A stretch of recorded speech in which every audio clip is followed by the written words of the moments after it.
wasallam wa ala alihi wa ashabihi wa man tabi'ahum bi ihsanin ila yaumiddin. Rabbi shrah li sadri wa yassir li amri wahlul 'uqdatam min lisani yafqahu qawli. Ibu-ibu yang dirahmati Allah Subhanahu wa taala, alhamdulillah di pagi hari ini dengan izin dan pertolongan dari Allah kita bisa melanjutkan kembali kajian rutin kita, masih mengkaji kitab Hilyatul Talibil Ilmi, perhiasan para penuntut ilmu. Di pertemuan terakhir kita bahas tentang adab yang ke-47 ya. Siyanatul ilmi, yaitu menjaga ilmu. Kita lanjut ke adab yang 48. Suaranya kedengaran, Bu? 48, kata Syekh Bakar bin Zaid rahimahullahu ta'ala, kita masih di fasal yang ke-6, yaitu at-tahalli bil amal, berhias dengan amal. Di antara berhias dengan amal itu adalah al-mudaratu la al-mudahanah. Bersikap mudarah. Mudarah itu kata penjelasan para ulama, kita membalas keburukan yang dilakukan orang lain kepada kita dengan berbuat kebaikan. Jadi itu makna mudarah. Kalau ada orang yang dia berbuat buruk kepada kita, ya kita membalasnya dengan kebaikan. Adapun mudahanah, khuluqun munhattun, akhlak yang buruk kata para ulama. Lakin la tukhlatu bainahuma, dan ini berbeda dengan yang namanya mudarah tadi.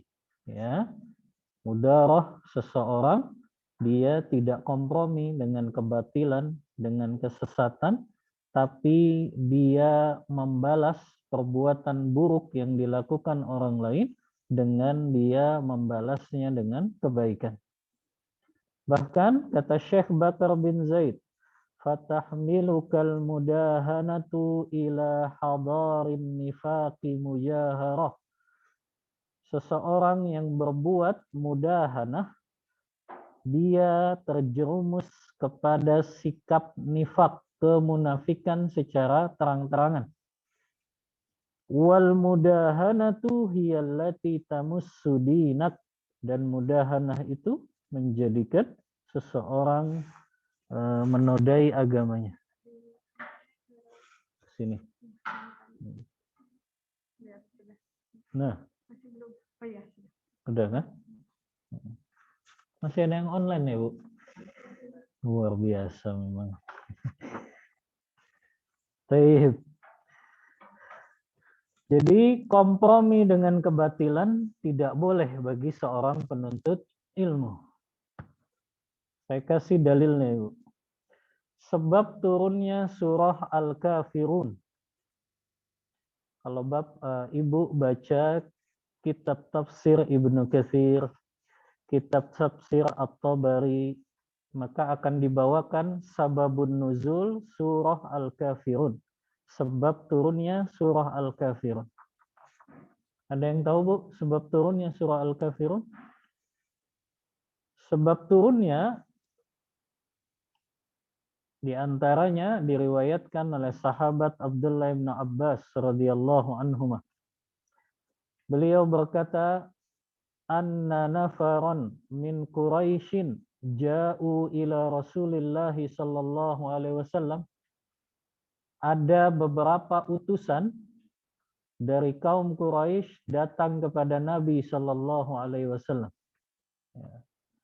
Kemudian utusan itu berkata, "Ya Muhammad, wahai Muhammad, kalau engkau ingin jadi orang yang paling kaya di kota Mekah ini, maka kami bangsawan Quraisy akan mengumpulkan semua harta kami dan kami akan daulat engkau menjadi orang yang paling kaya di kota Mekah ini." Kemudian tawaran yang kedua, wahai Muhammad, bila engkau menginginkan wanita yang paling cantik yang akan menjadi pasanganmu, kami akan berikan wanita yang paling cantik di kota Mekkah ini untuk menikah denganmu. Tapi dengan syarat engkau meninggalkan dakwah kepada Rabb yang satu sebagaimana yang engkau dakwahkan tersebut. Setelah 2 tawaran itu, Rasulullah diam. Dan kaum kafir Quraisy tidak menyerah. Akhirnya dikasih tawaran yang terakhir. Apa tawarannya? Kata mereka, kalau engkau juga keberatan dengan 2 tawaran tadi, wahai Muhammad, maka kami berikan tawaran yang win-win solution lah. Apa win-win solution, Ibu-ibu? Sama-sama enak gitu ya. Sama-sama enak. Ini kalau menurut logika manusia, memang sama-sama enak tawaran yang terakhir ini. Apa tawarannya? Kata Rasulullah, tawarannya adalah ta'budu alihatana sanatan wa na'budu ilahaka sanatan. Engkau menyembah kepada Tuhan-Tuhan kami 1 tahun saja, nanti 1 tahun berikutnya kami yang akan menyembah Tuhanmu, wahai Muhammad. Ini win-win solution tidak, Ibu-ibu? Ya kan? Pokoknya kamu nyembah Tuhan-Tuhan kami, Muhammad, 1 tahun aja. Nanti 1 tahun berikutnya kami yang nyembah Tuhanmu. Gitu. Ya, ini kalau menurut orang zaman sekarang mungkin iya ya. Ini nih baru namanya toleransi gitu ya. Ya. Tapi lihat, Allah pun membimbing Rasulullah langsung menurunkan ayat ini. Kata sahabat Abdullah bin Abbas, fa'anzalallahu hadhihi surah. Allah turunkan surah ini, qul ya ayyuhal kafirun la a'budu ma ta'budun wa la antum 'abiduna ma a'bud wa la ana 'abidum ma 'abadtum wa la antum 'abiduna ma a'bud lakum dinukum waliyadin. Lihat bagaimana Allah langsung membantah tawaran-tawaran dari orang-orang kafir Quraisy. Maknanya tidak ada kompromi dalam hal kebatilan. Tidak ada kompromi dalam hal berbuat kesyirikan. Tidak ada kompromi kalau itu menyimpang dari prinsip akidah Ahlus Sunnah wal Jamaah. Ya. Maka yang memang sudah jelas syirik, kita katakan syirik. Walaupun kita harus berseberangan dengan banyak manusia. Kemarin kan lagi rame, Bu, ya, tentang pawang hujan. Ya.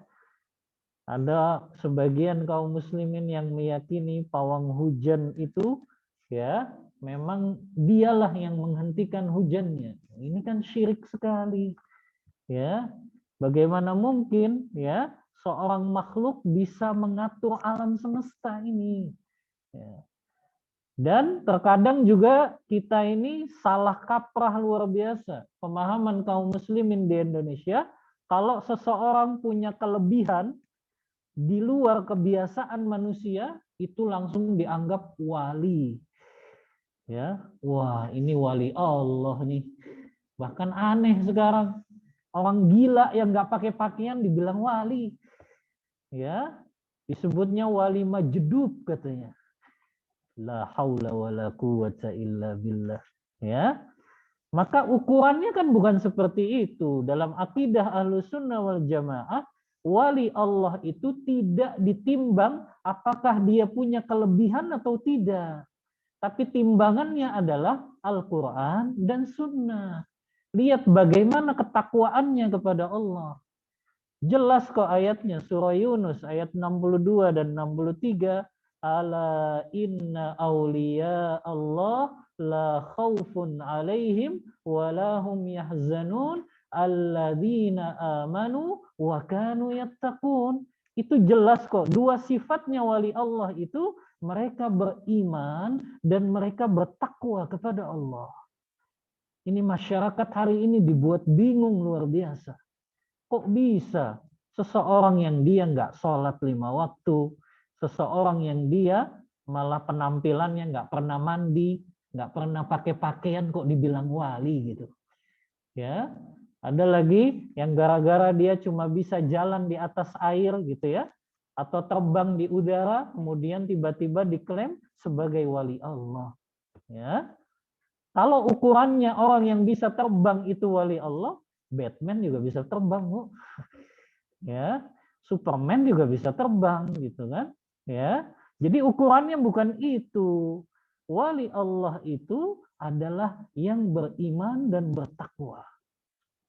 Dalam hadis Arba'in juga Rasulullah SAW menyebutkan, hadis yang ke-38 di hadis Arba'in kalau tidak salah. Rasulullah kan mengatakan, dalam hadis qudsi ini ya, kata Allah Ta'ala, wa ma taqarraba ilayya abdi bi syai'in ahabbu ilayya mimma aftaradtuhu ilaih. Itu sifatnya wali Allah.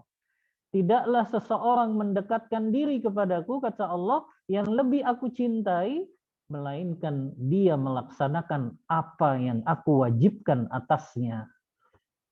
Jadi wali Allah pasti melakukan segala perkara yang Allah perintahkan, apalagi itu perkara yang wajib. Baru kemudian, wa ma taqarraba ilayya abdi bi syai'in ahabbu ilayya min nawafil. Baru kemudian dia kerjakan juga perkara-perkara yang sunnah. Maka bagaimana seseorang bisa menjadi wali kalau dia melakukan larangan-larangan Allah? Ya, kupingnya ditindik lah, ya, kemudian suka main perempuan lah, bagaimana itu bisa dianggap sebagai wali-wali Allah? Na'udzubillah. Maka masyarakat harus diluruskan pemahamannya tentang wali Allah ini. Wali Allah itu alladzina amanu wa kanu yattaqun. Jelas kok. Jadi timbangannya itu syariat, timbangannya Al-Quran dan Sunnah.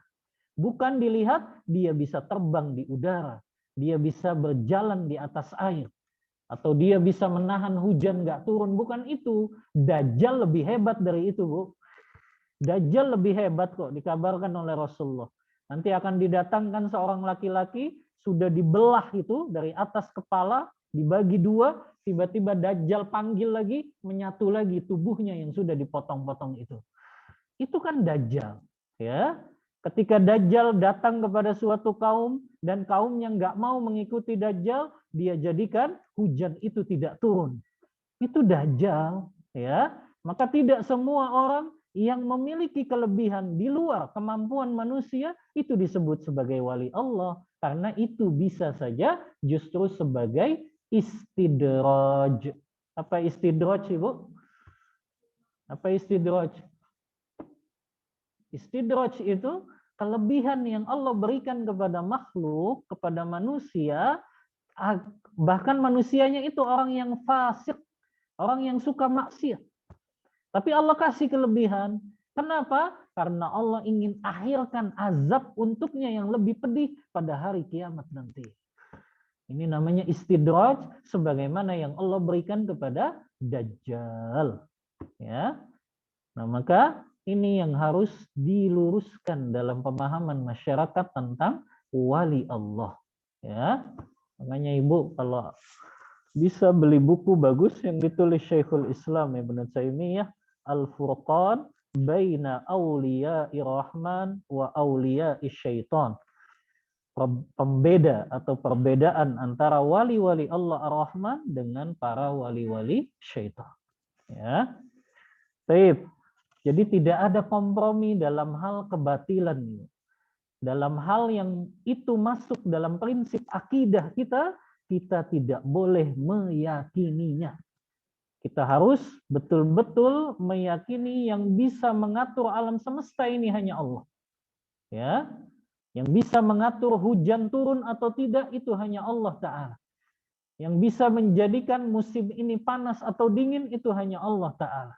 Maka tidak boleh hadir di dalam hati kita kebesaran-kebesaran makhluk. Karena itu bisa jadi hanya istidraj saja yang Allah berikan. Apalagi kalau sudah jelas-jelas makhluk itu adalah dukun, paranormal, yang mereka selalu bermaksiat kepada Allah, maka itu sudah jelas bukanlah wali Allah. Tapi itu justru walinya syaitan. Ya, maka prinsip-prinsip dalam akidah ini harus kita jaga, ibu-ibu. Jangan sampai terpengaruh dengan pandangan masyarakat mayoritas.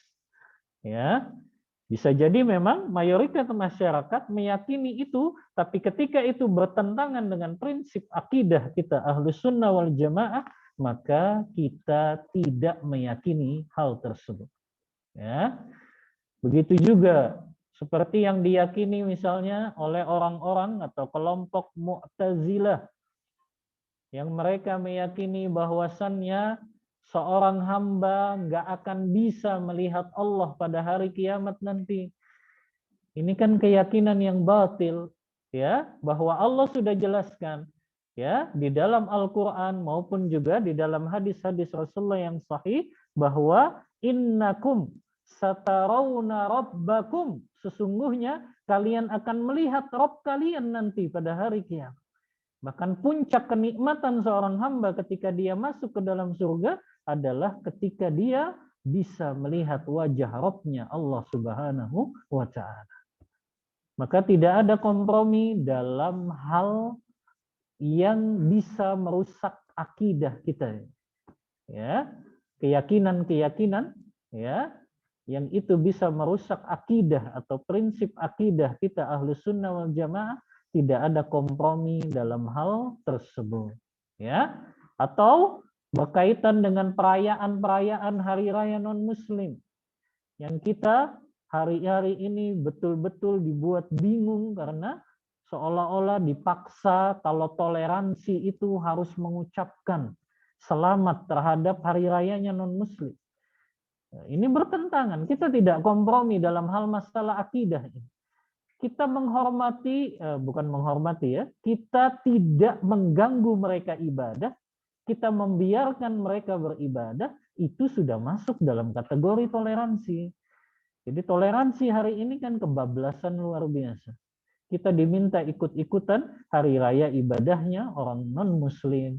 Kita diminta mengucapkan hari rayanya non-muslim. Ini bukan toleransi, ini kebablasan. Ya, sebagaimana Rasulullah dalam masalah prinsip akidah itu tidak ada yang namanya kompromi. Ya, tidak ada kompromi dalam hal kebatilan yang sudah jelas-jelas merusak keyakinan dan akidah kita dalam akidah Ahlus Sunnah wal Jamaah.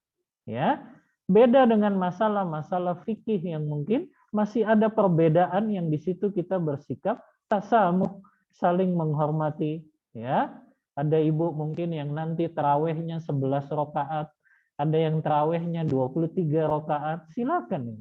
Karena sholat malam itu pendapat yang lebih kuat, tidak ada batasan rakaatnya.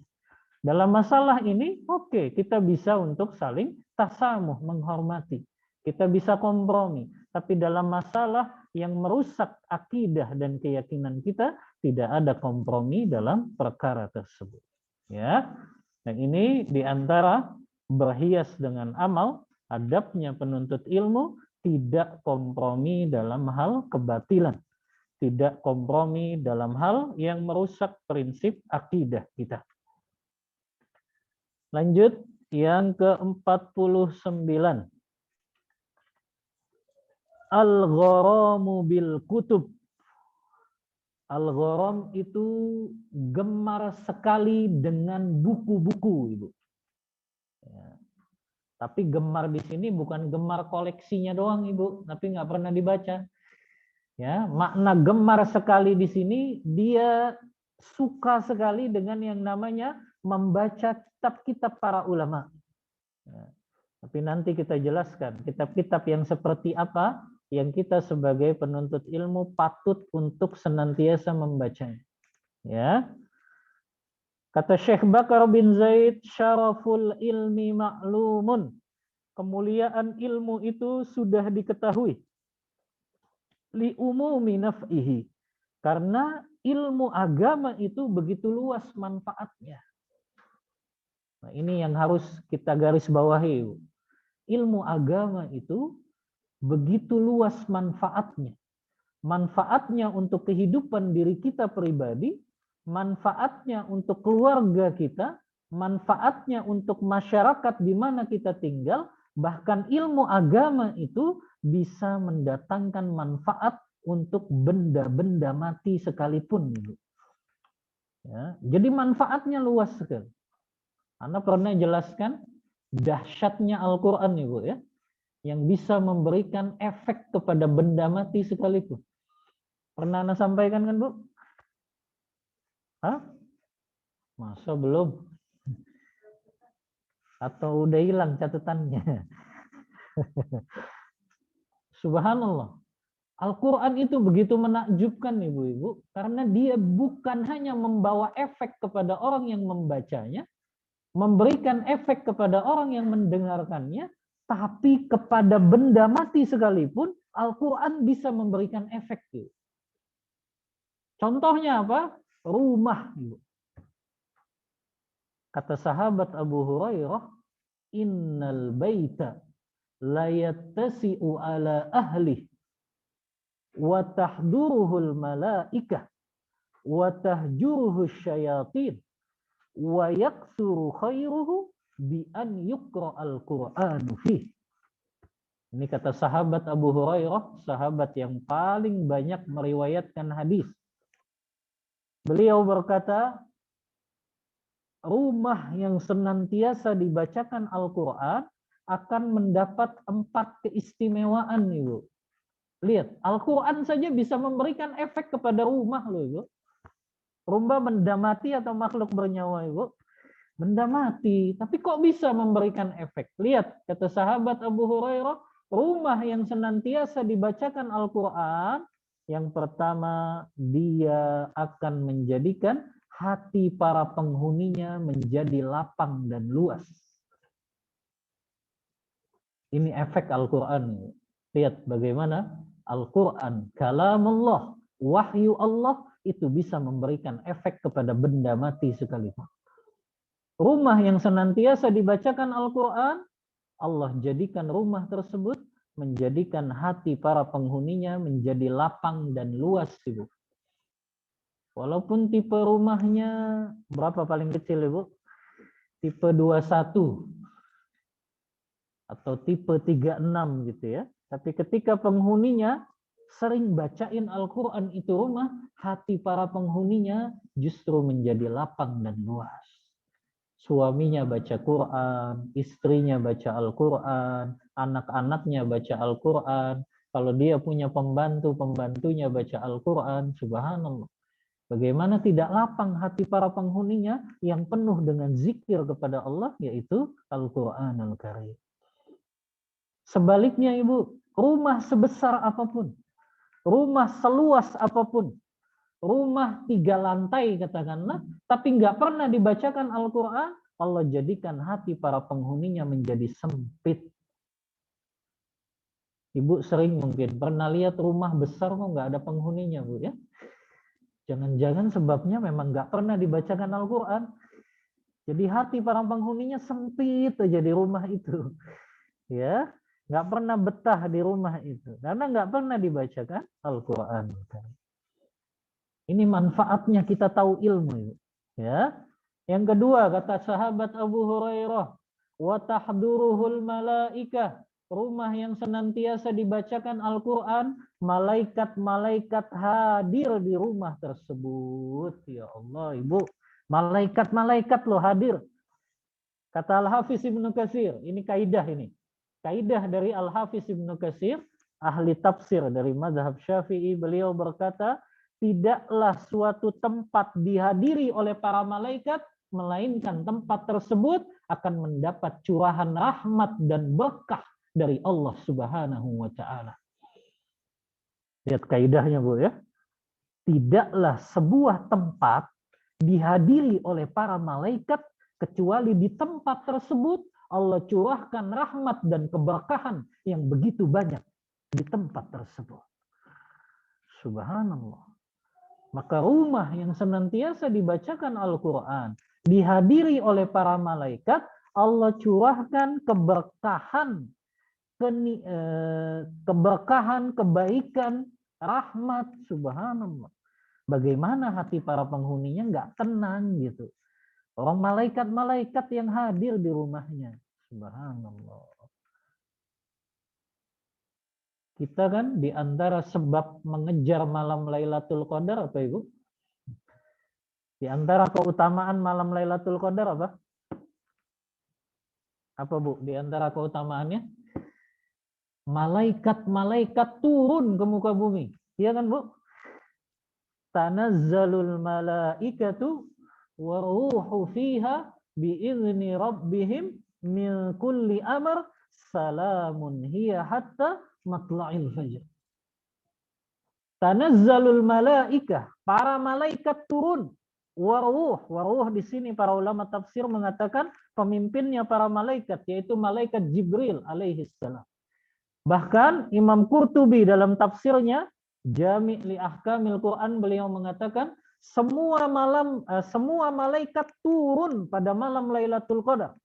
Dari malaikat yang menjaga pintu langit yang pertama sampai malaikat yang menjaga pintu langit yang ketujuh, bahkan malaikat yang menjaga arsy Allah, semuanya turun pada malam Lailatul Qadar. Subhanallah. Semua malaikat turun. Tapi jangan dilogikakan. Mana muat Ustaz bumi ini kalau malaikat turun. Ya, nggak bisa dilogikakan. Malaikat itu jumlahnya ribuan lebih, bahkan ratusan ribu. Tapi semuanya turun ke muka bumi pada malam Lailatul Qadar. Pertanyaannya, ngapain malaikat turun, Bu?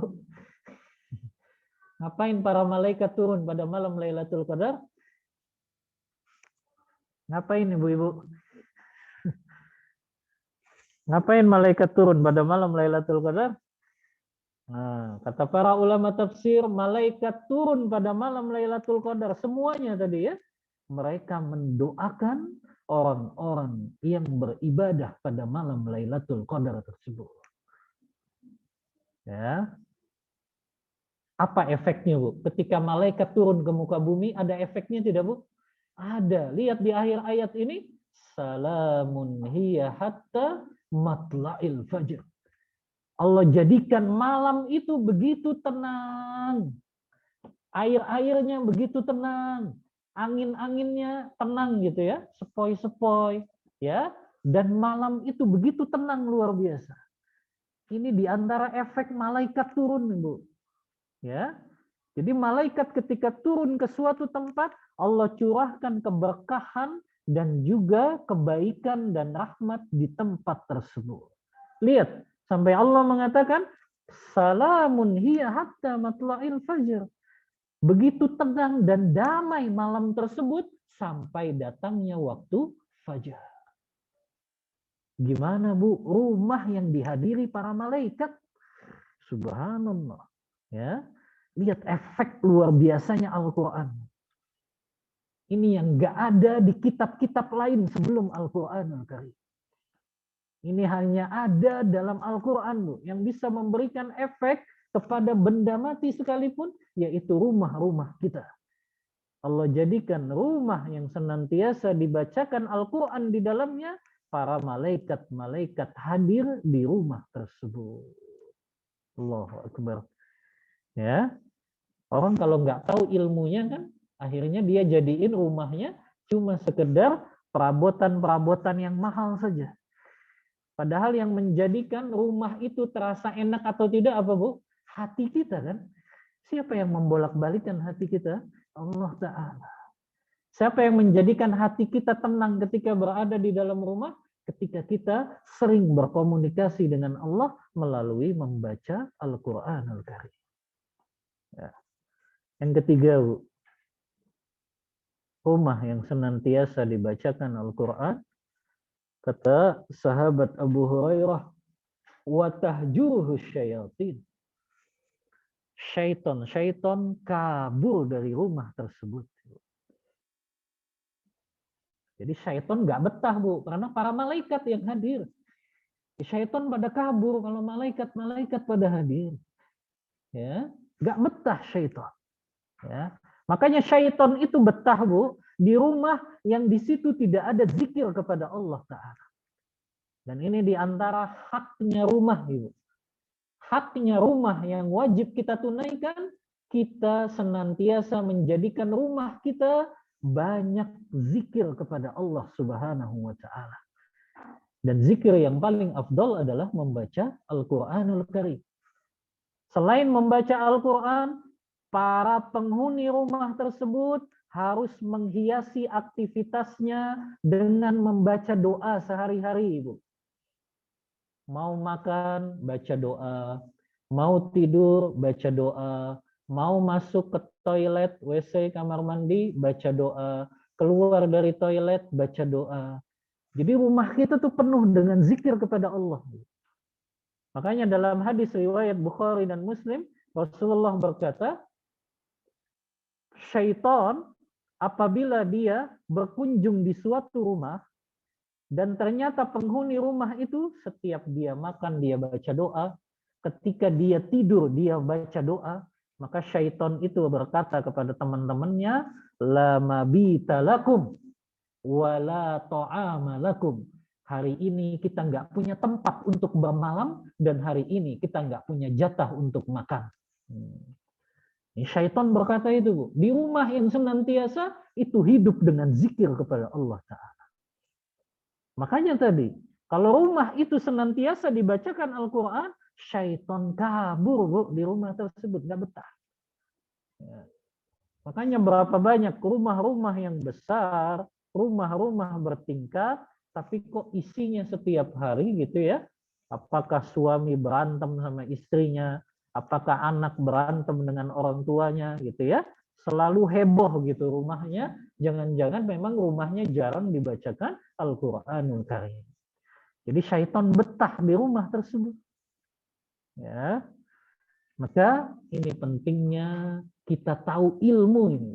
Manfaatnya luar biasa. Yang keempat, rumah yang senantiasa dibacakan Al-Quran, kata sahabat Abu Hurairah, wa yaksuru khairuhu. Allah limpahkan kebaikan yang banyak di rumah tersebut. Kata para ulama, kebaikan di sini maknanya umum. Allah jadikan suaminya menjadi baik. Allah jadikan istrinya menjadi baik. Allah jadikan anak-anaknya menjadi baik. Kalau ada pembantu di situ, Allah jadikan pembantunya juga baik. Jadi umum. Semua penghuni yang ada di rumah itu akan Allah curahkan kebaikan apabila rumah tersebut senantiasa dibacakan Al-Quran. Ini kan ilmu agama nih. Kita tahu begitu luas manfaatnya tentang Al-Quran saja. Makanya buku-buku yang kita koleksi juga, Ibu, yang hendaknya kita baca, jangan buku-buku komik, Ibu. Jangan buku-buku novel, kisah-kisah fiksi. Ya, tapi buku-buku yang memang bersandarkan kepada dalil Al-Quran dan Sunnah.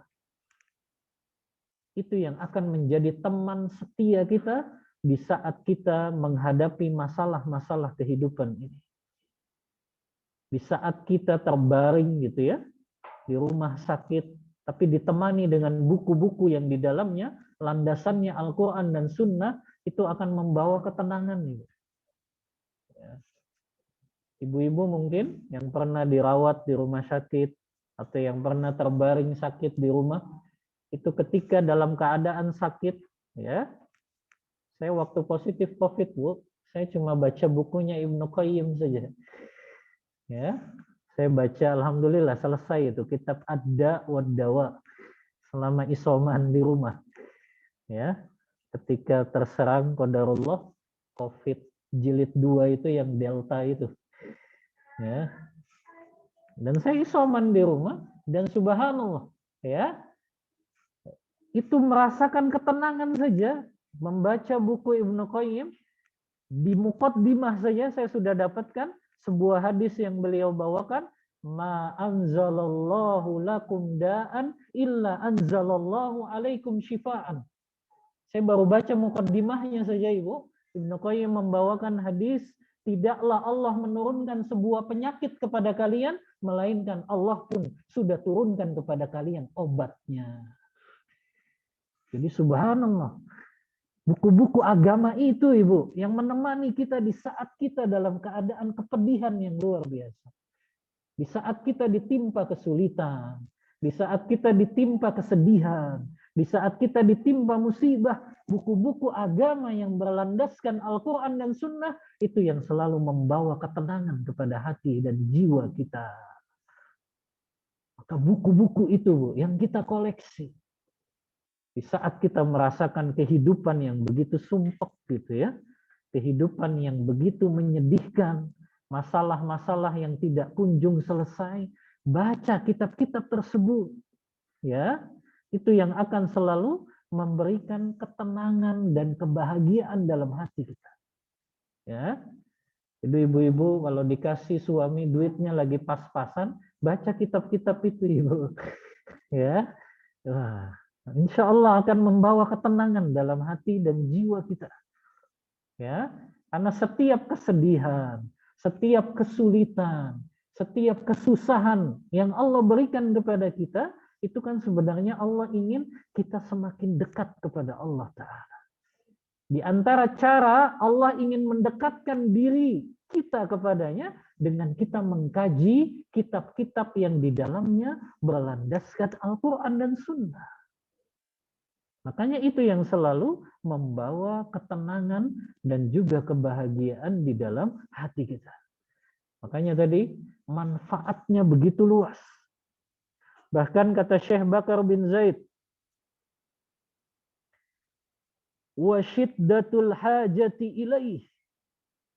Dan kita semua sangat butuh kepada ilmu agama tersebut.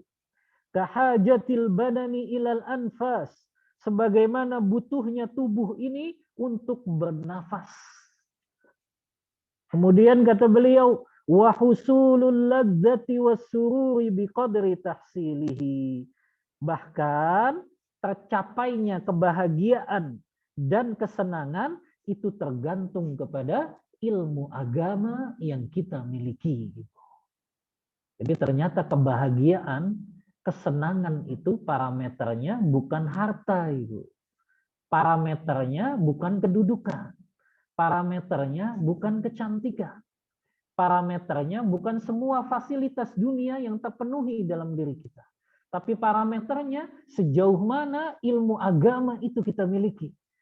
Semakin banyak ilmu agama yang kita fahami dan kita amalkan, itu yang menjadi kebahagiaan dalam hidup kita di dunia dan di akhirat kelak. Itulah kenapa kita gemar dalam mengoleksi dan membaca buku agama ini. Ya, makanya di antara adabnya gemar dengan buku-buku agama. Ya, karena ini yang menjadi salah satu sebab kebahagiaan seorang mukmin dan mukminah. Semakin dia banyak membaca, memahami, mengkaji ilmu agama, itu akan membawa ketenangan, kebahagiaan di dalam kehidupannya. Ya. Ibu selama mengkaji ilmu agama ini bahagia atau enggak, Bu? Hah? Nah, tenang kan? Ketika kita punya masalah, tertimpa musibah, tertimpa kesulitan, tertimpa kesempitan hidup yang luar biasa, kepedihan-kepedihan hidup yang luar biasa. Siapa yang menemani kita di saat kita dalam keadaan sulit tersebut? Kitab-kitab yang di dalamnya landasannya Al-Quran dan Sunnah. Itu yang akan selalu menjadi teman kita di saat kita dalam keadaan kesulitan yang luar biasa. Maka itu yang menjadi kebahagiaan itu tergantung sejauh mana kita memahami ilmu agama tersebut. Ya. Kemudian kata Syekh Bakar bin Zaid, walihada ishtadda gharamatul lab bit-talab wal gharama yajma'ul kutub ma'al intiqa walahum akhbar fi hadza tatawul. Oleh karena itu kata beliau, maka hendaknya para penuntut ilmu semakin gemar dalam memahami kitab-kitab para ulama yang di dalamnya terkandung landasan Al-Qur'an dan sunnah Rasulullah tersebut. Ya. Beliau mengisahkan para ulama banyak membawakan buku-buku yang berisi tentang kisah-kisah atau cerita-cerita yang berkaitan dengan para ulama yang begitu gemar dalam membaca dan memahami buku-buku agama ini. Ya. Wa alaihi fa'ahrizil usula minal kutub. Oleh karena itu kumpulkan kitab-kitab usul. Apa artinya kitab-kitab usul, Ibu? Kitab-kitab pokok dalam agama ini. Ya. Kitab-kitab pokok diantaranya kitab yang berkaitan dengan akidah tauhid. Ya. Itu kitab pokok harus ada di dalam rumah-rumah kita, Ibu. Akidah tauhid yang sudah kita selesaikan, usul salasa, ya.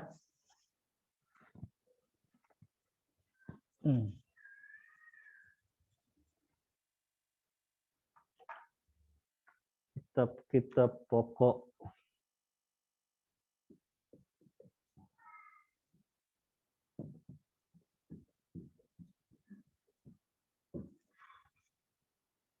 Yang pertama, akidah tauhid, yuk.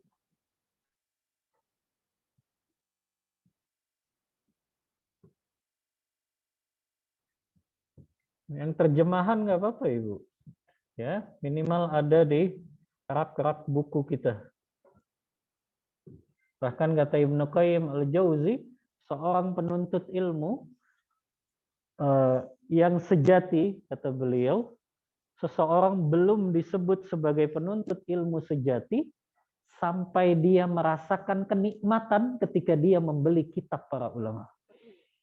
Ya, jadi seseorang belum disebut penuntut ilmu sejati sampai dia merasakan kenikmatan ketika membeli buku agama ini. Bu, kalau beli buku agama nikmat nggak? Atau kepikiran jangan-jangan? Ya. Tapi kita rasakan manfaatnya ketika tadi, Bu, kita dalam kesedihan, kesulitan, ya, kita seolah-olah merasa terasing gitu ya. Tapi dengan buku agama itu menjadi obat bagi kesedihan-kesedihan kita. Yang kedua, Qawaidul Arba. Ya. Ini kitab dasar saja, Ibu. Yang ketiga, ya, kitab tauhid. Dah, minimal 3 ini saja lah, Ibu. Ya, ada di rak-rak buku kita, ya, sebagai dasar tauhid kita kepada Allah. Kemudian yang kedua, tafsir, Ibu. Tafsir Al-Quran.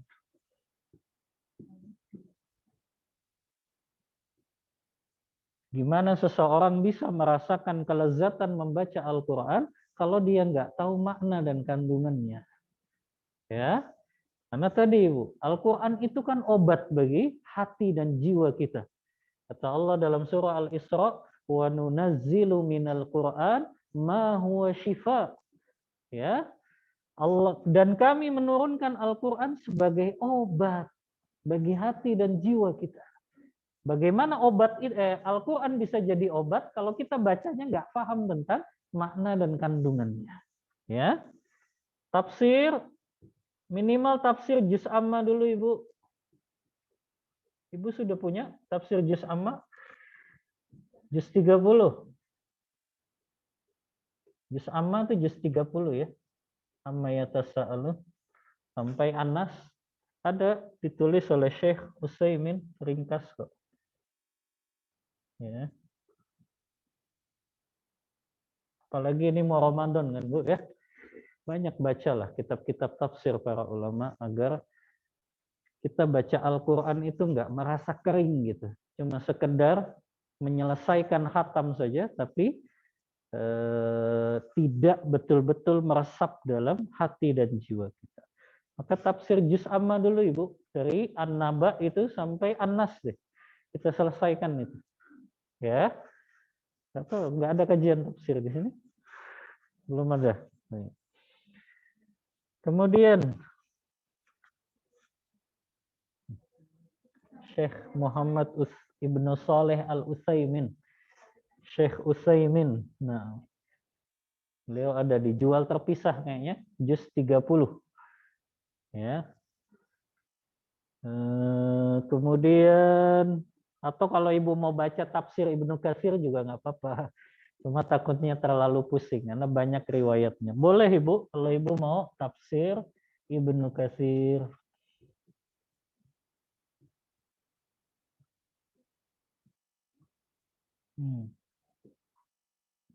Ya.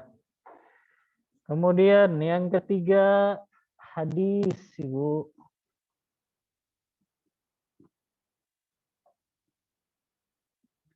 Hadis ini ya yang paling pokok hadis Arba'in An-Nawawi. Itu tentang pokok-pokok agama semuanya ibu. Ibu kan udah hatam ya hadis Arba'in. Hah? Oh cuma 42 hadis ibu. 42 hadis saja. Bahkan hadis-hadis dalam Arba'in itu disebutnya Jawami'ul Kalim. Hadisnya ringkas, kata-katanya ringkas, tapi maknanya begitu luas karena berkaitan dengan semua pokok-pokok ajaran agama ini. Itu diringkas oleh Imam Nawawi dalam 42 hadisnya ini. Ya. Saya dulu pesantren syarat kelulusannya hafal hadis Arba'in ini. Kalau nggak hafal, nggak dapat ijazah pondok dulu. Ya, 42 hadis. Kemudian hadis kalau ibu mau berkaitan dengan tazkiyatun nafas, penyucian jiwa, bisa baca hadis Riyadus Shalihin. Ya. Kalau ini ada agak banyak ibu. Ada 1000-an lebih hadisnya. Tapi semua hadis yang berkaitan dengan penyucian jiwa. Makanya babnya itu kan bab keikhlasan, bab taubat, bab qanaah, merasa cukup dengan segala pemberian Allah, bab tawakal gitu ya. Itu kan hadis-hadis dalam Riyadhus Shalihin. Ya. Punya Bu, buku-buku ini punya? Di rak bukunya? Atau kebanyakan buku novel jangan-jangan. Jangan-jangan yang dipajang layangan putus saja.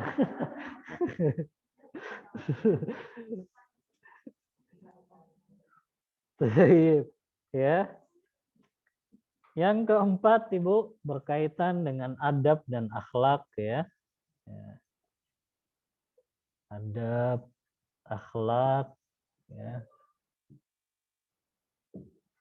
Bisa kitab yang kita kaji ya. Hilyatul Thalibil Ilm.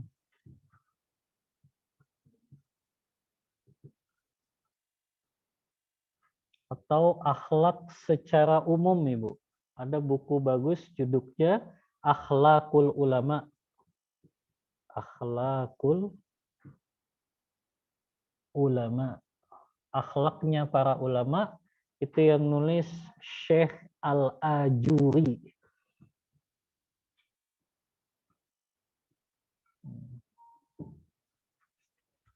Itu akhlak secara umum. Bagaimana kita bermuamalah kepada Allah dan bagaimana kita bermuamalah kepada sesama manusia.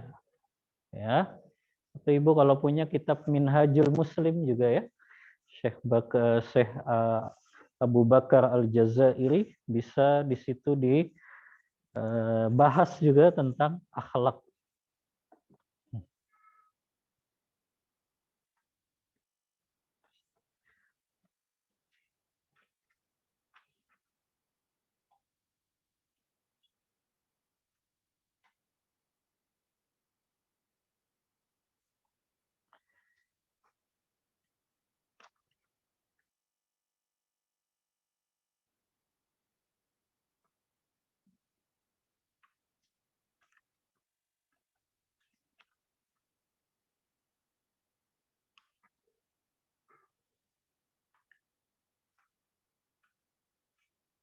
Sudah Bu? Masih nyatat? Sudah, baik. Kemudian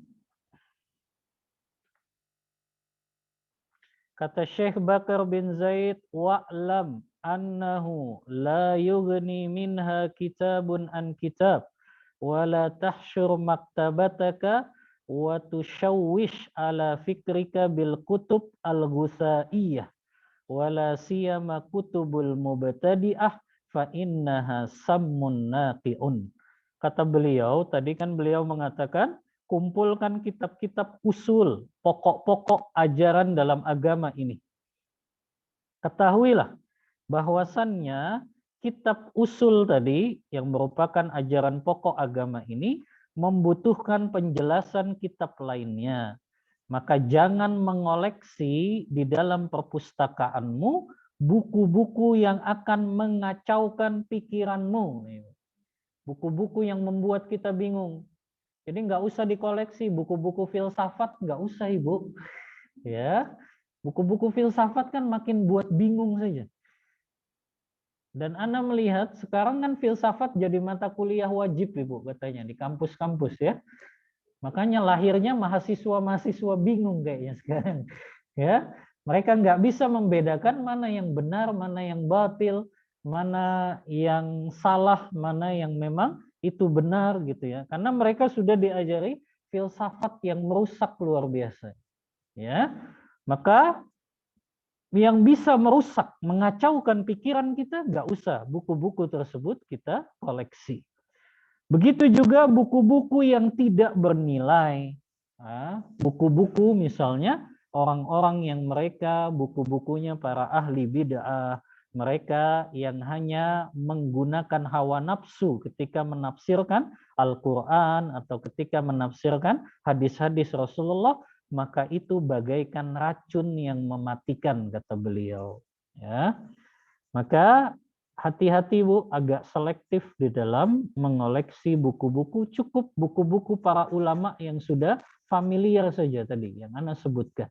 Ya, atau bisa buku-buku yang lebih tebal seperti Fathul Bari karya Ibnu Hajar Al-Asqalani, tapi itu kan terlalu tebal. Maka Anda kasih yang ini merupakan pokok-pokok dasar saja bagi penuntut ilmu. Ya. Kemudian kata beliau, kiwamu maktabatika, menyeleksi koleksi perpustakaanmu. Jadi diseleksi, Bu. Alaika bil kutubi mansujati ala tariqatil istidlal. Hendaklah engkau memiliki buku-buku yang berlandaskan kepada metode dalil-dalil Al-Quran dan Sunnah. Jadi tadi Ibu ya, dalilnya jelas. Al-Quran, Sunnah berdasarkan pemahaman para sahabat Rasulullah. Maka buku-buku itu yang kita koleksi dalam perpustakaan kita. Beliau menyebutkan wa min ajalliha, di antara kitab yang paling utama Kutubus Syaikhain, kitab karya dua ulama besar yang beliau sebutkan di sini, Syekhul Islam Ibnu Taimiyah rahimahullah wa tilmidhihi Ibnu Qayyim al-Jauziyah. Kitabnya Syekhul Islam Ibnu Taimiyah dan muridnya Ibnu Qayyim al-Jauzi, ya. Karena memang dua ulama ini luar biasa ya. Kita ngambil faidah-faidah yang kadang itu nggak disampaikan oleh ulama-ulama terdahulu. Ya. Apalagi Ibnu Qayyim, subhanallah, itu bahasanya betul-betul menenangkan jiwa dan hati kita itu. Ya. Makanya kalau lihat judul-judul bukunya Ibnu Qayyim itu kan luar biasa. Ada wadawa penyakit beserta, maksudnya kan penyakit-penyakit hati beserta obatnya. Ada lagi buku beliau Raudatul Muhibbin, taman-taman orang yang jatuh cinta. Ini kalau ABG nggak paham, dia beli tuh kitab ini. Ya, disangkain ya jatuh cintanya apa gitu ya. Padahal itu maksudnya taman-taman orang yang jatuh cintanya kepada Allah gitu, subhanallah. Ya, itu tapi kan judulnya itu begitu menarik untuk jiwa dan hati kita. Raudatul Muhibbin, taman-taman orang yang jatuh cinta kepada Allah Ta'ala. Ya, makanya buku-buku ini yang kita usahakan bisa hadir dalam perpustakaan kita. ya, supaya menenangkan jiwa kita di saat kita mendapatkan kesulitan, kepedihan-kepedihan hidup, ya, menjadikan kita terhibur dengan perkataan-perkataan para ulama ini karena berlandaskan Al-Quran dan Sunnah dan pemahaman para sahabat, para tabi'in, dan para tabi'ut tabi'in. Ya. Kemudian beliau menyebutkan juga kitab-kitab karya para ulama yang lain, ya, generasi sebelum Syekhul Islam Ibnu Taimiyah dan juga Ibnu Qayyim Al-Jauzi, seperti Al-Hafiz Ibnu Abdil Bar, kitabnya Ibnu Abdil Bar yang berjudul At-Tamhid. Kemudian kitabnya Ibnu Qudamah yang berjudul Al-Mughni, ini kitab fikih, ya. Al-Imam Al-Hafiz An-Nawawi, ya. An-Nawawi ada 3 kitab yang sangat masyhur, Ibu, ya, yaitu kitab Arba'in An-Nawawiyah, kemudian Riyadhus Shalihin, dan yang ketiga ada kitab yang berjudul Al-Azkar, Ibu. Ya, itu berisi doa-doa dan zikir-zikir yang sahih, ya. Begitu juga kitab Al-Hafiz Az-Zahabi. Ini Al-Hafiz Az-Zahabi menulis kitab yang judulnya Siyaru A'lami Nubala, itu tentang autobiografi para ulama. Jadi dari zaman para sahabat itu dituliskan tentang autobiografinya. Tapi terlalu panjang kayaknya. Ibu-ibu nggak sempat untuk menghatamkan kitab-kitab seperti ini. Ya. Al-Hafiz Ibnu Katsir, ada tafsir Qur'anil Azim. Kalau ibu mau baca kitab sejarahnya, Ibnu Katsir menulis Al-Bidayah wan Nihayah. Itu dari awal penciptaan manusia sampai terjadinya hari kiamat. Itu Ibnu Katsir menuliskan tentang sejarah tersebut. Kemudian Al-Hafiz Ibnu Rajab, beliau punya kitab yang terkenal Jami'ul Ulumi wal Hikam. Ini kitab yang mensyarah hadis Arba'in An-Nawawi. Ya. Kemudian beliau tambahkan ada 8 hadis, jadi totalnya 50 hadis. Kemudian Al-Hafiz Ibnu Hajar, ya, yaitu kitab Fathul Bari tadi, ya. Kemudian juga Imam Syaukani, beliau punya kitab hadis judulnya Nailul Autor. Kemudian Imam Muhammad Ibni Abdil Wahhab, tadi Ibu, ya, 3 kitabnya itu semua karangan Syekh Muhammad bin Abdul Wahhab. Usul Salasah, Qawaidul Arba, Kitabut Tauhid, ya. Al-Allamah As-Sun'ani, ada juga Imam Sun'ani, beliau punya kitab judulnya Subulus Salam. Subulus Salam ini menjelaskan hadis-hadis yang ada dalam kitab Bulughul Maram. Kitab Bulughul Maram itu kitab hadis, Ibu. Bahkan di antara isinya itu ada yang berkaitan dengan adab-adab dan akhlak. Ya, itu di bagian terakhir dari kitab Bulughul Maram, itu isinya adab dan akhlak saja. Kemudian Siddiq Hasan Khan, ya, ini ulama kontemporer. Al-Allamah Muhammad Al-Amin Asy-Syankiti, kita tafsirnya Adwaul Bayan fi Tafsiril Qur'ani bil Qur'an. Ini kitab tafsir yang menafsirkan Al-Qur'an dengan ayat Al-Qur'an lagi. Jadi Al-Qur'an ditafsirkan dengan Al-Qur'an lagi. Ini ditulis oleh Imam Asy-Syankiti, judulnya Adwaul Bayan fi Tafsiril Qur'ani bil Qur'an. Ini diantara kitab-kitab yang direkomendasikan untuk mengisi perpustakaan kita, Ibu-ibu. Ya. Kemudian yang ke-51, At-ta'amulu ma'al kitab. Bagaimana penuntut ilmu berinteraksi, bermuamalah dengan kitabnya. Kata Syekh Bakar bin Zaid, la yastafid min kitabin hatta ta'rifa istilaha muallifihi fihi. Seorang penuntut ilmu nggak akan bisa mengambil manfaat dari sebuah buku hingga dia mengerti istilah yang dipakai oleh penulisnya. Itulah kenapa, Ibu, kalau kita baca kitab, minimal kita baca muqaddimahnya dulu. Ya. Makanya kita ketika membahas usul salasah kan kita juga bacakan muqaddimah kitab ini. Kitab ini isinya apa sih? Tujuannya apa sih penulis kitab ini? Dan apa saja isi-isi yang dibahasnya? Dan apa nanti tujuan yang dihasilkan atau buah yang bisa kita peroleh setelah selesai membaca kitab ini. Ya. Jadi para ulama juga nulis kitab bukan asal-asalan nih, Bu. Ada tujuan utamanya kenapa kitab ini ditulis. Ya. Untuk apa sih? Nah, maka kita tahu itu di mana? Di muqaddimah kitab tersebut. Ya. Di muqaddimah kitab tersebut. Contoh, usul salasa. Ya, kenapa ditulis oleh Syekh Muhammad bin Abdul Wahab? Masih ingat nggak, Bu, ketika Anda bacakan muqaddimah? Lupa. Beliau menulis kitab usul salasa, qawaidul arba, ini semua berkaitan dengan tauhid uluhiyah, karena di zaman beliau itu banyak keyakinan-keyakinan kepada kuburan-kuburan yang dianggap sebagai keramat gitu.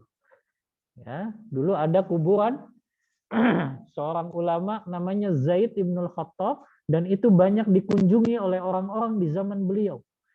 Dikunjungi itu maknanya diminta keberkahannya, minta-minta di kuburan tersebut gitu ya. Makanya beliau akhirnya menulis mengikhlaskan ibadah hanya kepada Allah, tauhid uluhiyah berupa usul salasah ini. Ya. Jadi coba Ibu kalau beli buku minimal baca muqaddimahnya. Jangan beli buku langsung baca belakangnya aja. Ya, mana tahu isi depannya. Mau langsung baca halaman terakhir saja. Akhirnya salah paham sama bukunya, ya. Maka baca muqaddimahnya Ibu. Kalau Ibu belum sempat, minimal muqaddimahnya taruh dulu di lemari buku, nanti kalau sudah ada waktu luang lagi tinggal dibaca lagi daftar isinya, ya, tema-tema yang mungkin sesuai dengan apa yang kita butuhkan, ya. Minimal kitab itu ada di dalam perpustakaan kita, ya. Maka minimal muqaddimah dulu yang kita baca, ya. Kemudian juga, ya, yang ke-52, satu lagi lah, ya. Kata Syekh Bakar bin Zaid, yang ke-52, adab penuntut ilmu masih bermuamalah dengan buku adalah wa minhu idza hazta kitaban. Apabila engkau mendapatkan buku yang baru, ya, fala tudkhilhu fi maktabatika illa ba'da an tamurra alaihi jardan.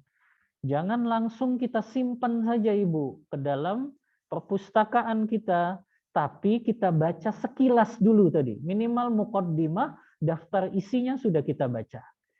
Kalau kita nggak sempat baca langsung isinya, ya sudah minimal muqaddimah dan juga daftar isi yang kita tahu tema-tema yang dibahas nih apa saja. Ya. Karena seseorang terkadang kalau dia langsung simpan saja, akhirnya dia nggak punya motivasi untuk bisa baca kitab itu gitu. Karena dia nggak tahu isinya gitu. Beda dengan orang kan udah baca muqaddimahnya, oh ini temanya menarik nih, nantilah saya baca gitu. Ya.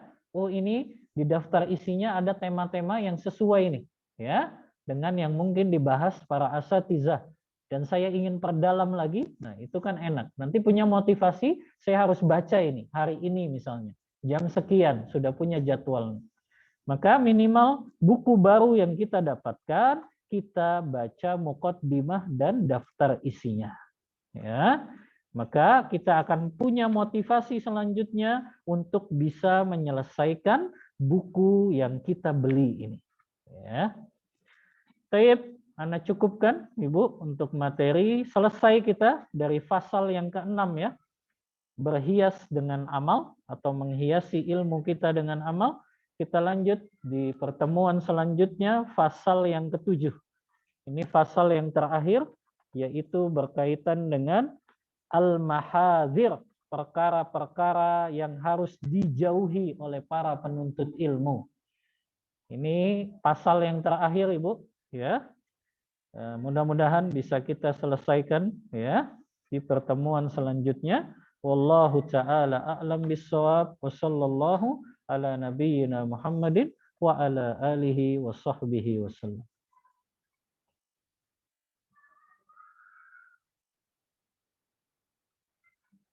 Baik. Bismillah, izin bertanya, Ustadz, untuk sholat witir lebih afdol 2 rakaat plus 1 rakaat atau langsung 3 rakaat? Iya. Jazakillahi khairan, Ibu. Ya. Pertanyaan yang sangat bermanfaat. Untuk sholat witir 3 rakaat, 2 bentuk ini diperbolehkan, Ibu. Ya. Apakah 2 rakaat terlebih dahulu, kemudian salam, baru kemudian berdiri lagi 1 rakaat, kemudian salam lagi. Atau langsung 3 rakaat sekaligus dengan 1 kali tasyahud dan 1 kali salam. Kalau disebut mana yang lebih afdol, wallahu ta'ala a'lam. Kalau ana itu langsung 3 rakaat. Ya, kalau ana ya, lebih afdol langsung 3 rakaat karena memang hadis-hadis yang menyebutkan itu lebih banyak. Ya, Rasulullah kalau sholat witirnya 3 rakaat, beliau langsung dengan duduk 1 tasyahud saja. Walaupun memang diperbolehkan dengan witir tadi 2 rakaat, kemudian salam, dan juga 1 rakaat lagi salam. Tapi wallahu a'lam, Ibu, ini masalah fikih yang ulama beda pendapat. Kalau ana lebih menguatkan pendapat bahwasannya lebih afdol 3 rakaat langsung. Wallahu ta'ala a'lam bissawab. Bismillah, izin bertanya Ustaz, lebih utama mana? Seorang akhwat bertarawih di masjid atau tarawih berjamaah di rumah dengan putrinya? Iya, syukron, jazakillah khairan. Pertanyaan yang juga sangat bermanfaat. Ya. Berkenaan dengan perempuan, tentu Rasulullah bersabda sebaik-baik salatnya perempuan adalah di rumahnya. Bahkan di dalam kamarnya, di tempat yang paling tersembunyi. Dan ulama juga menyebutkan sebaik-baik wanita adalah yang paling menjauhi para laki-laki yang bukan mahram. Ya. Maka kalau memang di rumah bisa dilakukan berjamaah dengan putrinya, maka yang lebih afdol bagi perempuan itu sholat tarawih di rumahnya bersama anak-anaknya. Kalau itu bisa berjamaah. Kalau bisa berjamaah, lebih afdal perempuan berjamaahnya di rumahnya. Tapi kalau dia tidak bisa berjamaah sholat tarawih di rumah, maka lebih afdal baginya sholat tarawih di masjid. Karena ada keutamaan khusus, Ibu, tentang sholat malam di bulan Ramadan yang paling afdal dilakukan secara berjamaah. Kata Rasulullah dalam hadis riwayat Tirmizi yang dihasankan oleh Syekh Albani, Rasulullah bersabda, "Man qama ma'al imam fi lailati Ramadan hatta yansarifa kutiba lahu qiyamul lailah." Siapa yang sholat malam berjamaah bersama imam sampai imamnya selesai, maka dia dapat pahala orang yang sholat semalam suntuk. Jadi khusus Ramadan ada keutamaan sholat berjamaahnya, Ibu. Ya, maka kalau bisa dilakukan di rumah berjamaah, lebih afdol berjamaah di rumah bagi perempuan. Tapi kalau di rumahnya dia nggak bisa berjamaah, maka lebih afdol dia ikut berjamaah di masjid kalau memang bisa menghindari yang namanya fitnah. Atau kalau aman dari fitnah ya masjidnya. Tapi kalau masjidnya tidak aman dari fitnah, ya tetap lebih baik baginya di rumahnya. Wallahu ta'ala a'lam bissawab. Ya. Ustadz, izin bertanya. Apabila di rumah ada buku yang tidak berdasarkan Al-Quran dan Sunnah dan Al-Quran, apa sebaiknya buku tersebut dibuang saja atau bagaimana? Dilihat dulu, Ibu, bukunya adalah lafaz Al-Quran atau tidak? Kalau di dalam bukunya ada tulisan Al-Quran, haram kita membuangnya, nggak boleh dibuang. Karena lafaz Allah tidak boleh ada di tempat-tempat yang kotor dan buruk. Ya, makanya kalau apapun itu, Ibu, ya, kertas, ya, tulisan-tulisan, buku-buku, kalau di situ ada tulisan Allah, tidak boleh untuk dibuang, apakah itu ke selokan, apakah ke tempat sampah. Tapi kalau di buku itu tidak ada sama sekali lafaz Al-Qur'annya, maka boleh dia buang. Tapi yang lebih afdol Ibu jangan dibuang, dibakar saja. Ya, dibakar saja ya, tidak dibuang. Karena kita khawatir ada juga misalnya kadang kan ada Bu ya, novel-novel yang juga dia ngutip Al-Qur'an, ada nggak Bu? Ada kan kadang ya. Maka khawatir di situ ada lafaz Al-Qur'annya, maka jangan dibuang ke tempat sampah, tapi dibakar langsung saja agar terselamatkan lafaz-lafaz Allahnya tidak jatuh ke tempat-tempat yang kotor dan buruk ya. Maka jangan dibuang ke tempat sampah tapi langsung dibakar saja. Wallahu taala a'lam bishawab. Udah Bu, cuma 3 saja. Oh, ada yang online.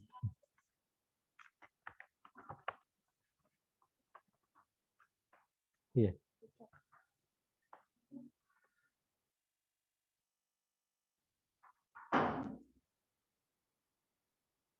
Di chat ya? Di chat. Mana Bu? Nggak ada yang nanya.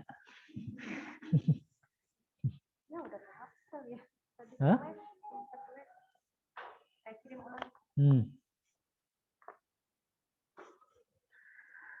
Afwan izin bertanya Ustadz. Ibu saya sholat tarawih di masjid, sedangkan saya sholat di rumah.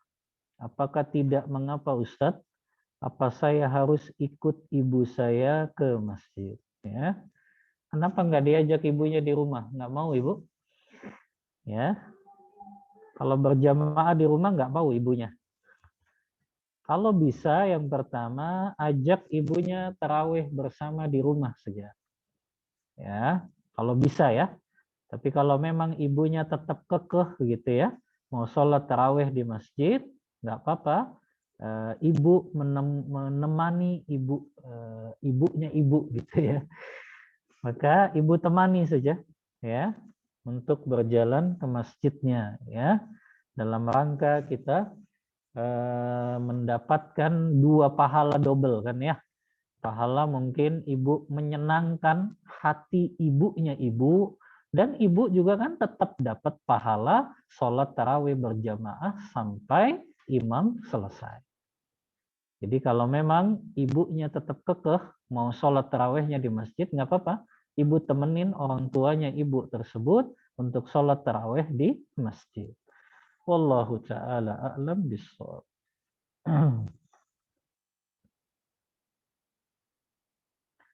Bismillah Ustadz, Anda mau bertanya. Kalau kita melihat teman dijilatin anjing ya, lalu teman kita ini segera berwudu setelah dijilatin. Apakah sudah cukup hanya dengan berwudu saja? Mau menegur untuk memakai tanah, namun saya tidak berani menegur beliau. Apakah di sini saya mendapatkan dosa? Kenapa nggak berani, Bu? Kenapa tidak berani? Ya, padahal tinggal dikasih tahu saja. Ibu, tadi kan habis kena jilatan anjing ya. Kalau dia mengatakan iya. Nah, kalau yang saya ketahui, Ibu, di kajian-kajian bahwasannya najis terkena jilatan anjing tidak cukup dengan berwudu dan dicuci dengan air saja. Tapi harus dicuci sebanyak 7 kali dengan menggunakan tanah yang 1 kalinya. Ya, maka sampaikan saja Ibu. Toh kita sampaikannya kan secara baik-baik, lemah lembut gitu ya. Maka tidak perlu ada rasa sungkan kalau melihat yang namanya kesalahan yang dilakukan oleh orang lain. Ya, maka Ibu memang harusnya menegur di sini. Ya, harus menegur, dan kalau Ibu tidak menegur dan membiarkan, sama saja Ibu tidak melakukan amar ma'ruf nahi munkar. Karena kasihan orang itu kan nggak tahu, mungkin dia terkena jilatan anjing, ya. Maka harus dikasih tahu. Ini dalam rangka kita menegakkan amar ma'ruf nahi munkar, Ibu. Ya. Dan amar ma'ruf nahi munkar hukumnya apa? Hukumnya apa, Ibu? Amar ma'ruf nahi munkar wajib. Ya. Kita wajib untuk mengingatkan orang yang dalam keadaan salah. Ya. Maka tidak perlu ada rasa takut, rasa sungkan, tetap kita ingatkan apabila ada kekeliruan, kesalahan, tapi dengan cara yang lemah lembut apabila itu dilakukan oleh salah satu saudari muslimah kita. Maka diingatkan saja Bu, jangan dibiarkan ya kalau ada kekeliruan yang dilakukan oleh saudari muslimah kita. Wallahu ta'ala a'lam bissawab. Ustadz, apa hukum ketika seorang ustadz meminta dipenuhi kebutuhan oleh jemaah? Subhanallah. Ada Bu yang kayak gini? Baik kebutuhan sehari-hari maupun yang bersifat temporer. Seperti misal rumah sedang ada perbaikan, jadi harus pindah beberapa hari. Dan bagaimana sikap jemaah menghadapi kondisi seperti ini? Subhanallah. Ya, ini yang kita khawatirkan sebetulnya. Ya, para asatizah, para dai hendaknya menjaga kehormatan mereka. Ya, menjaga kehormatan, tidak meminta-minta kepada jemaahnya. Ya, karena selama seseorang itu tauhidnya benar, keimanannya benar kepada Allah, maka selama dia bisa mencukupi itu nggak perlu minta-minta kepada orang lain. Bahkan Anda pernah sampaikan ya, hadis orang yang suka meminta-minta, nanti dia datang pada hari kiamat dalam keadaan wajahnya tidak memiliki daging, kan begitu. Ya, maka tidak perlu ya seorang ustadz atau seorang dai minta dipenuhi kebutuhannya oleh para jemaahnya. Ya, maka harusnya kalau dia memang ustadz, ya dia harus tunjukkan bagaimana tawakalnya kepada Allah, menggantungkan hatinya kepada Allah, menggantungkan segala kebutuhannya hanya kepada Allah. Ya, maka ini perkara yang sangat tidak layak gitu ya dilakukan seorang dai kalau dia meminta-minta justru kepada jemaahnya. Tidak layak. Ya, harusnya dia bisa menjaga izzah, muruah. Muruah itu kehormatan dirinya. Ya, subhanallah. Ya, seorang dai, seorang ustadz itu kan harusnya menjadi contoh teladan gitu. Jangan dia malah menjadi orang yang meminta sana sini gitu ya. Kecuali memang dalam keadaan darurat. Tapi ini kan nggak dalam keadaan darurat, dia minta dipenuhi kebutuhan sehari-harinya, ada kebutuhan apalah, maka ini tidak layak. Ya. Maka sikap jemaah bagaimana Ustadz dengan kondisi seperti ini? Maka sikap antunna adalah sampaikan kepada asatizah lain agar mengingatkan Ustadz dan dai yang seperti ini. Sampaikan kepada asatizah yang lain. Kalau antuna kan pasti sungkan ya. Sungkan untuk menasehati ya namanya ustadz, namanya dai. Maka sampaikan kepada ustadz ya yang juga mungkin kenal dengan dai tersebut untuk mengingatkan bahwasannya ini perkara yang tercela yaitu meminta-minta kebutuhan kepada manusia. Ya. Maka ini cara mensikapi kondisi yang mungkin masih ada dai atau ustadz yang seperti ini. Ya, maka sampaikan kepada ustadz yang lain yang mungkin kenal dengan ustadz ini agar bisa memberikan nasihat. Ya, yang kedua, ya, tentu senantiasa jemaah yang memiliki dai yang seperti ini, mereka tidak terlalu mudah untuk terus memberikan bantuan gitu ya. Karena dikhawatirkan nanti dai dan ustadz ini akhirnya bergantung pada jemaahnya. Dan ini berbahaya sekali ya. Maka sampaikan saja ya bahwasannya dalam keadaan ya yang tidak mendesak saya nggak bisa bantu gitu. Kalau keadaannya tidak terlalu darurat, maaf saya nggak bisa bantu gitu ya. Kecuali memang dalam keadaannya darurat gitu ya, dia tertimpa bencana alam, tertimpa musibah yang memang benar-benar menghabiskan hartanya, itu baru kita harus bantu ya. Tapi dalam keadaan yang tidak darurat maka itu tidak diwajibkan kita membantunya.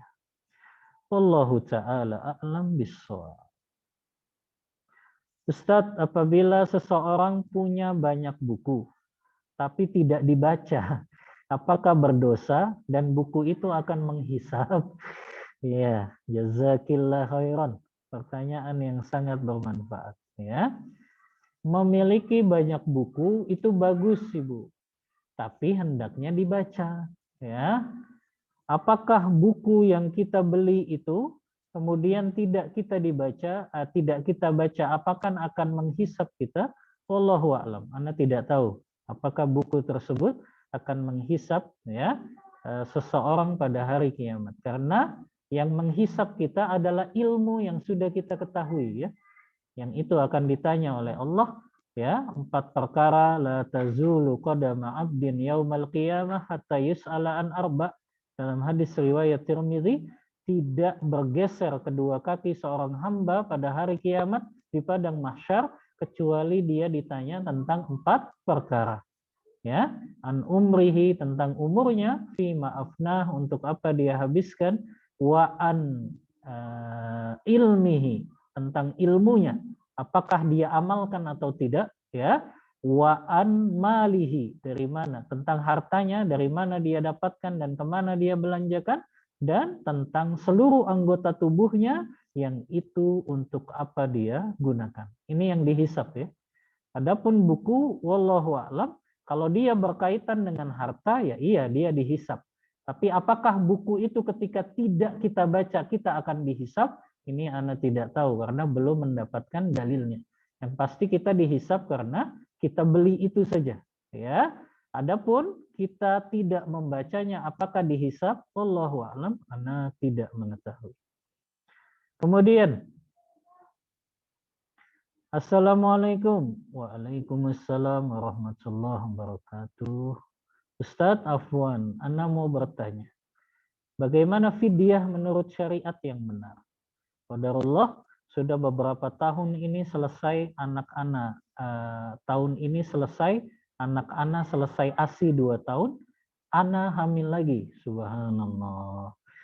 Barakallah fil mauhub. Semoga Allah mudahkan sampai hari persalinannya. Tolong pencerahannya Ustaz. Sekarang Ana hamil anak yang ke-7. Masya Allah. Barakallah. Iya. Subhanallah ya.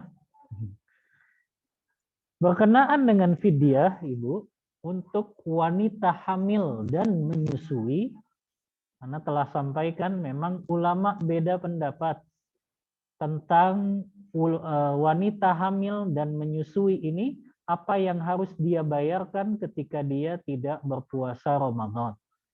Ada 3 pendapat Bu ya, pernah Ana sampaikan. Yang pertama mengatakan wajib mengkodok puasanya dan wajib membayar fidyah. Ini pendapat pertama, dan ini pendapat yang dipegang oleh mazhab Syafi'i. Adapun yang kedua mengatakan cukup mengkodok saja, tidak membayar fidyah. Ini pendapatnya Imam Abu Hanifah. Dan pendapat yang ketiga cukup membayar fidyah saja.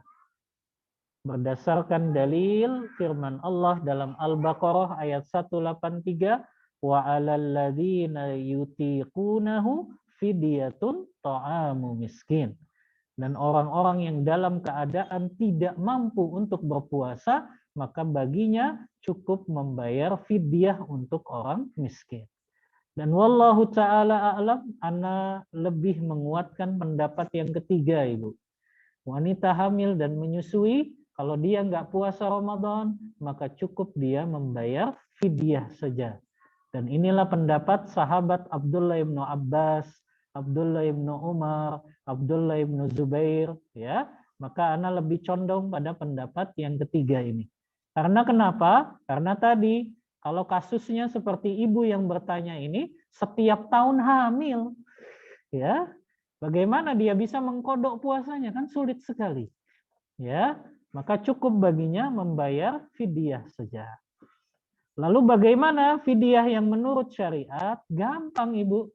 Sahabat Anas bin Malik ketika beliau sudah berusia tua, nggak mampu lagi untuk berpuasa, beliau sudah menjadi syekh. Syekh itu orang yang sudah sangat tua sekali. Ya, maka beliau nggak berpuasa itu. 30 hari Ramadan beliau nggak puasa. Kemudian di malam harinya, di malam takbirannya Ibu, itu dibayar fidyahnya. Beliau undang 30 orang miskin langsung ke rumahnya.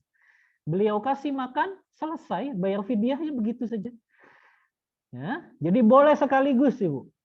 Ibu kalau repot, pesen aja nasi Padang 30 box. Ya, kemudian kasih ke fakir miskin, selesai sudah bayar fidyah. Karena kewajibannya 1 hari hanyalah untuk 1 orang miskin. Ya, maka cukup dengan membayarkan fidyah ini saja. Ya, jadi 1 hari 1 orang miskin, ya kita bayarkan fidyah tersebut, maka boleh tadi cukup dengan pesan catering saja. Yang penting ada 30 orang, misalnya kita nggak puasa 30 hari, kasih langsung ke 30 orang tersebut, atau ibu mau bayarnya dicicil juga boleh. Misalnya hari ini 10 orang dulu, besok 10 orang lagi boleh. Tapi yang lebih enak kan langsung saja Bu ya, 30 orang sudah. Ya, langsung diberikan makanan beserta lauknya Bu ya. Jadi jangan dikasih nasi saja. Ya, nasinya beserta lauk itu namanya fidyah. Ya, nasi beserta lauknya seperti yang kita makan. Jadi cukup gampang kan di zaman kita. Belikan nasi warteg ya, belikan nasi Padang ya, atau nasi yang lainnya, kemudian sampaikan itu kepada fakir miskin sejauh atau sebanyak hari yang kita tinggalkan puasa Ramadan tersebut. Ya, jadi insya Allah di zaman kita lebih mudah Ibu untuk membayar fidyah ya, bisa sekaligus tadi dalam 1 hari. Tapi yang lebih afdal Ibu, tunggu sampai Ramadan selesai. Karena kita nggak tahu berapa hari ini kita akan tidak berpuasanya. Jadi tunggu Ramadan selesai. Ramadan sudah selesai, masuk 1 Syawal, baru kita bayarkan fidyah kita. Belikan itu baru nasi Padang ya, beserta lauknya, kemudian kirim kepada fakir miskin yang di situ kita membayar fidyah atas puasa Ramadan yang kita tinggalkan. Wallahu taala a'lam bissawab. Nah, cukup Ibu? Nggak ada lagi? Cukup. Baik.